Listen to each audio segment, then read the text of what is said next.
Welcome, curious minds, to the SPHR Deep Dive. Today, we're moving past just hiring. We're really diving deep into strategic recruitment, specifically through that senior professional in human resources, the SPHR lens. Yeah, it's not just about filling roles. Exactly. Think of it more like fueling your business's core strategy, making HR a genuine growth engine. We've gathered some sources, all geared towards that high-level policy-making view that SPHR demands. That's really the core mission here, isn't it? Aligning your people, your human capital, directly with the long-term business objectives. Right. It's about having the right people, absolutely, but also the right skills in the right roles, and crucially at the right time. It's proactive, not reactive. And that SPHR focus is key. For anyone thinking about the certification, it's not about the day-to-day operational stuff. It's about the strategy, the policy-making side of HR. Precisely. It's understanding why you choose certain practices, not just what they are, and critically how they ripple out and affect the entire business. Like, say, expanding globally. Exactly that scenario. An SPHR professional isn't just posting jobs. They're navigating this incredibly complex web of global compliance, different labor laws, tax rules, immigration. Wow, yeah. And then there's cultural intelligence, data privacy rules like GDPR in Europe, CCPA in California, PIPL in China, plus ethical frameworks like the IRIS standard for recruitment. The exam reflects this complexity with those scenario-based questions. You need that strategic thinking. Okay, so let's jump into the first big strategic area. Crafting that irresistible employer identity. Employer branding, it often sounds a bit like marketing fluff. How do we get past the hype to the real strategic value? Well, that's a great way to frame it. The strategic power isn't just a slick campaign. It's about building such an authentic story that ideally, candidates who aren't a good fit actually select themselves out. Ah, interesting. Saves time. Huge amounts of time and money. It cuts down mishires right from the start. So definition-wise, it's strategically communicating your mission, your values, your unique work environment.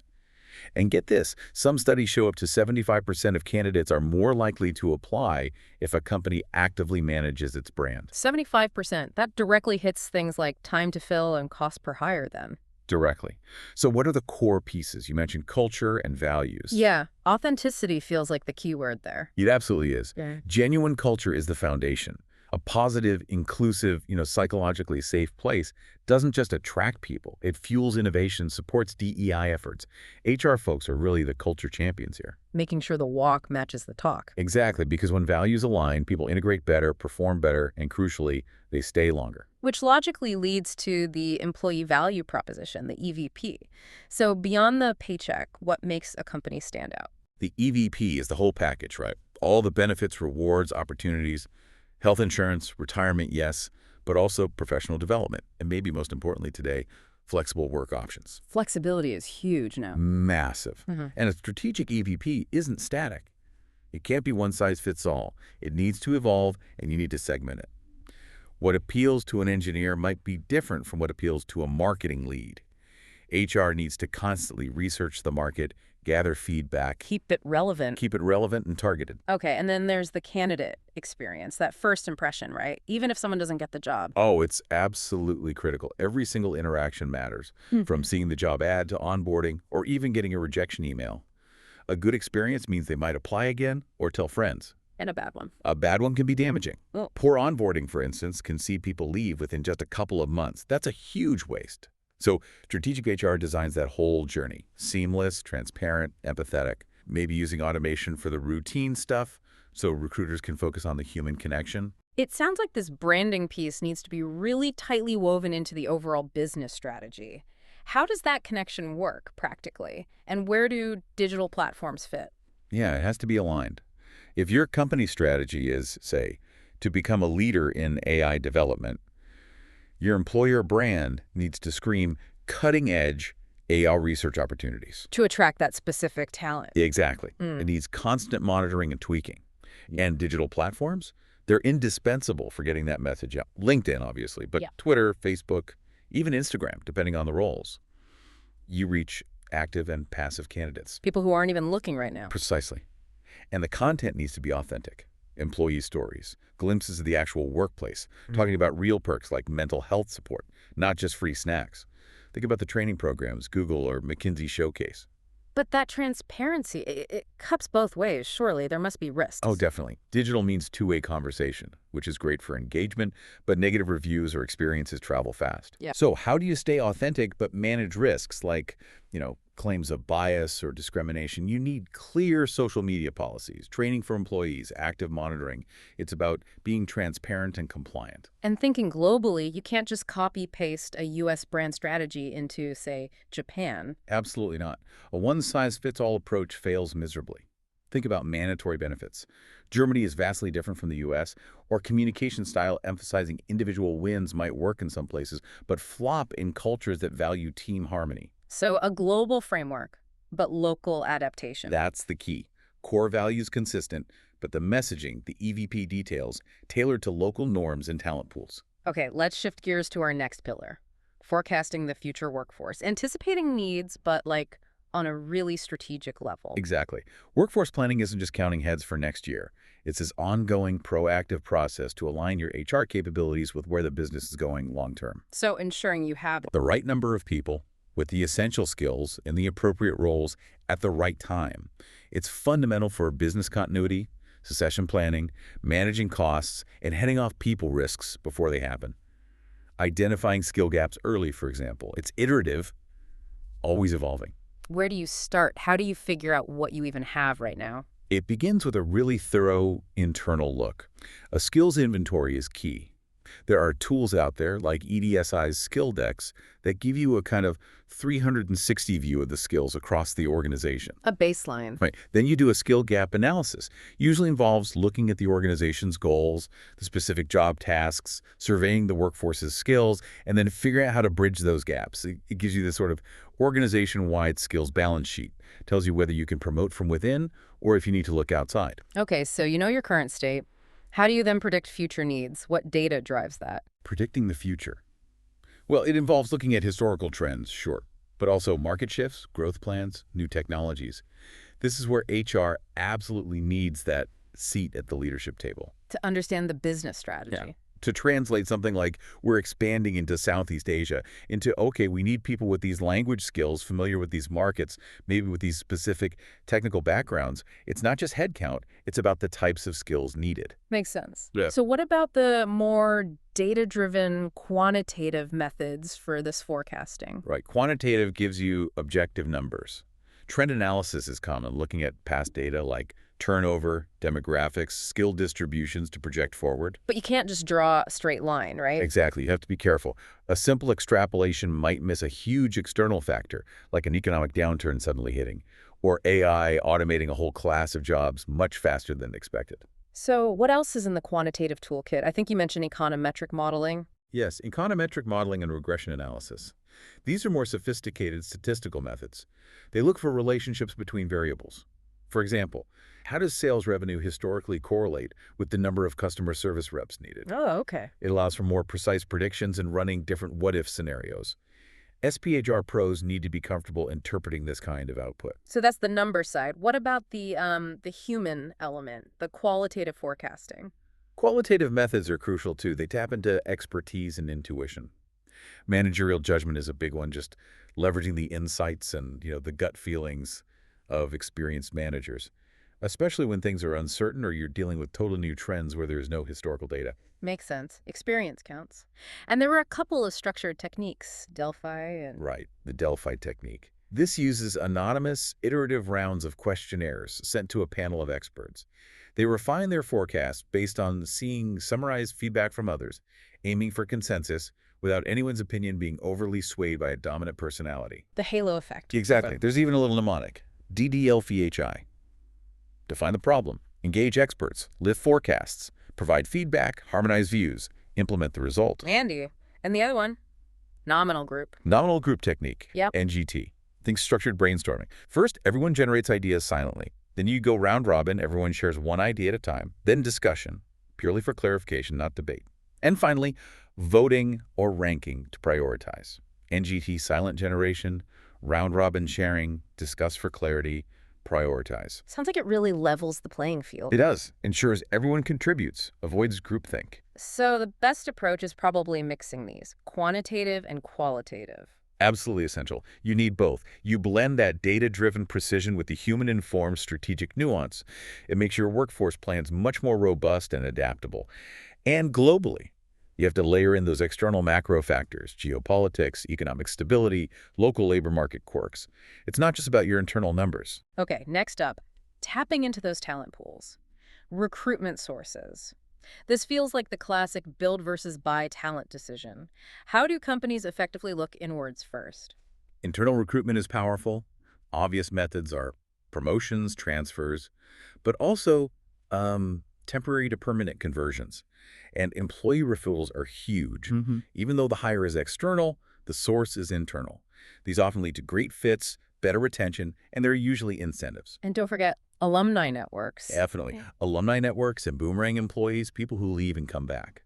Rehires can actually be incredibly productive, sometimes like 40% more productive in their first few months, and cost way less to recruit. The strategic upside seems huge then. Cost, speed. It's significant. Costs can drop by maybe 30% compared to external hires. Time to fill is often faster, maybe 10, 12 days quicker. It boosts morale, retention, their track record, so there's less risk. It feeds succession planning. But there must be downsides. Oh yeah, resentment from those passed over is a big one. You can also risk stagnation, limiting diversity of thought, a bit of groupthink maybe. And, of course, you fill one role but create another vacancy elsewhere. Transparency and fairness in the process are key. Okay, so what about bringing in fresh blood? External recruitment, what are the go-to methods there? External is vital for growth, new skills, different perspectives. You've got online job boards, obviously, company career pages, social media ads reaching both active and passive folks. Right. Then there are professional networks, college recruiting, trade associations, staffing agencies, both private and public ones, and increasingly, the contingent workforce, the gig economy. Plus, strategic talent pooling, building relationships with potential candidates even before a role opens. What are the big strategic pluses and minuses of going external? Pluses. Wider talent pool, theoretically limitless. Fresh ideas, innovation. Access to specialized skills you just don't have internally. It can directly fuel growth, and sometimes you gain competitive insights if you hire from rivals. But the challenges. Higher costs, ads, recruiter fees, relocation sometimes. Longer time to hire, potentially months for senior roles, more risk of a bad hire, someone who doesn't fit the culture, bigger onboarding challenge, and potential morale issues internally if people feel overlooked. Needs careful management. So it sounds like a balance is usually best. Almost always. A hybrid approach, strategically deciding when to build from within and when to buy from outside. Depends on the role, how urgent it is, the skills needed, the cultural impact. It has to be a deliberate choice for each situation. All right, let's get to the bottom line. Measuring the strategic impact and the ROI of all this. How do we move beyond just, filling the seats? Yeah, this is critical for showing HR's value. Evaluating effectiveness isn't just operational, it's strategic. And the absolute king metric here is quality of hire, QOH. Quality of hire, what exactly does that measure? It's about the value the new employee brings. Think job performance ratings, how quickly they ramp up, retention rates, cultural fit, even hiring manager satisfaction surveys. Low QOH isn't just a bum hire, it's wasted resources, lower team performance. It is real costs. Okay. And what about the efficiency metrics we hear more often, like time to fill and cost per hire? They matter too, of course. Time to fill is job posting to offer acceptance. Time to hire is application to offer acceptance. Long time to fill can signal problems attracting people or internal bottlenecks. If there's a big gap between the two, maybe your sourcing is weak or interviews are dragging. Bang, cost per hire. Cost per hire, CPH, is pretty straightforward. Total internal and external recruitment costs divided by total hires. The mnemonic helps, CPH costs per hire. But you have to balance cost with quality. Slashing recruitment costs might save money now, but cost you way more later if you end up with high turnover or poor performers. What can the offer acceptance rate tell you, and these yield ratios? A low offer acceptance rate is a red flag. It might mean your total rewards package isn't competitive, your employer brand isn't resonating, or the candidate experience itself was poor. Yield ratios track how candidates move through your funnel, like what percentage of applicants make it to screening, what percentage of interviewees get an offer. Helps you spot leaks in the pipeline. Exactly. A low interview-to-offer ratio, for example, might point to issues with interviewer training, or maybe the job requirements were unrealistic. pinpoints where to improve. And we absolutely have to talk about diversity metrics and also getting feedback from candidates and managers. Crucial. Tracking the demographics of hires is essential for DEI goals, which we know drives innovation.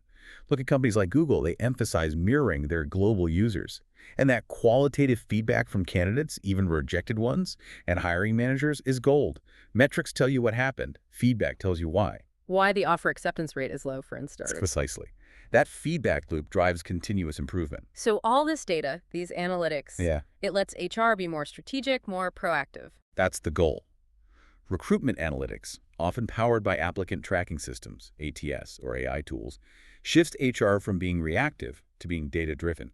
Tracking KPIs in real time, analyzing trends, improving processes continuously. It sounds like there's a really important difference between just being efficient and being truly effective. A critical distinction. Efficiency is speed and cost. Time to fill, CPH. Effectiveness is value. Quality of hire, retention, cultural fit, long-term impact. Strategic HR aims for both, but effectiveness, making the right hire, ultimately trumps just being fast or cheap, because bad hires are incredibly expensive in the long run. And globally, you benchmark these metrics to see how you stack up, identify best practices elsewhere. Okay, last major section, but arguably one of the most complex, legal and ethical compliance in global recruitment. This is a minefield, isn't it? Let's start with the U.S. federal laws. It can definitely feel like a minefield. Yeah. In the U.S., equal employment opportunity, EEO laws are foundational. Things like Title VII, 80EA. Basically preventing discrimination based on protected characteristics, race, gender, age, disability, etc. This applies everywhere. Job ads, interview questions, selection. Right. Then there's the Fair Labor Standards Act, Yep. FLSA. Wages, overtime, child labor rules, record keeping. Getting employee classification right exempt versus non-exempt is huge here. Misclassify someone and the penalties can be severe. And I-9s? That falls under the Immigration Reform and Control Act, IRCA. Verifying employment eligibility with the I-9 form. But critically, you have to do it without discriminating based on national origin. It's a careful balance. So compliance is the floor, but the goal is really fostering DEI. Absolutely. EEO is the baseline. Strategic HR uses that framework to actively build diverse, equitable, and inclusive workplaces. It's not just about avoiding lawsuits, it's about better business outcomes and a stronger brand. Okay, zooming out globally, things get way more complicated. What are some major differences in employment law that SPHR leaders face? Oh, the variations are massive. Take mandatory benefits. The U.S. has very few federal mandates for things like paid time off or health insurance. Yeah. But Germany, mandatory health, pension, minimum paid vacation. Japan, different set of mandates. Minimum wage too, right? Hugely different. The U.S. federal minimum versus, say, France's national rate, or India where it varies state by state. And termination laws. At-will employment is common in the U.S., but in Brazil, you generally need a justified reason and pay severance. France has incredibly strict procedures. Get it wrong, and it's costly. Maternity leave, worker classification, all different too. Dramatically. U.S. FMLA is unpaid leave. Sweden offers incredibly generous paid parental leave. Japan, something else entirely. And worker classification employee versus contractor. The tests used in the U.S., like the IRS 20-factor test, are different from frameworks used in Australia or the U.K. You simply cannot apply a U.S. approach everywhere. So that global framework with local adaptation is non-negotiable. Non-negotiable. You need global principles, but precise, local execution based on law and culture. What about data privacy? GDPR, CCPA, PIPL, how do they hit recruitment? Directly and significantly. Handling candidate data requires strict compliance with these regulations. GDPR in the EU, CCPA in California, PIPL in China, and others. It's about consent, transparency, security. Failing here means big fines and lost trust. Getting it right actually enhances your employer brand. And then there are ethical principles like the IRIS standard you mentioned earlier. Right. Standards like IRIS focus on ethical recruitment practices. Key principles include things like job seekers shouldn't pay fees for jobs, their freedom of movement must be respected, terms must be transparent. This is about preventing exploitation, deceptive offers, contracts being switched, passports held, terrible practices linked to forced labor. So fighting that requires collaboration. Multi-stakeholder collaboration, yes. And for companies, ethical sourcing isn't just nice to have, it's risk management and builds a reputable brand. So wrapping it all up, proactive risk mitigation is the name of the game here. Precisely. You need a global compliance framework, leverage technology for tracking, conduct regular audits, train your recruiters and managers constantly, maintain meticulous records, use clear, legally vetted contracts, have Solid onboarding and termination processes. It's an ongoing vigilance because the rules and risks are always changing. Whew. Okay, as we wrap up this deep dive, it's crystal clear that strategic recruitment isn't just an HR task. It really is a core business function, a growth engine. Absolutely. It marks that evolution of HR from an administrative support function to a genuine strategic partner. It's about anticipating the market, using data and technology smartly, and proactively building the workforce the business needs to win. And that SPHR certification, it seems, is designed precisely to equip professionals for this level of strategic thinking and action. Mastering these concepts, branding, forecasting, sourcing, measuring, compliance, it's what separates operational HR from strategic HR leadership. Exactly. At the end of the day, mastering strategic recruitment as an SPHR leader isn't just about knowing the rules or techniques. It's about continuous learning, critical thinking, solving complex problems proactively. It's about ensuring HR doesn't just support the business, but actually propels it forward, ready for whatever the evolving global landscape throws at us.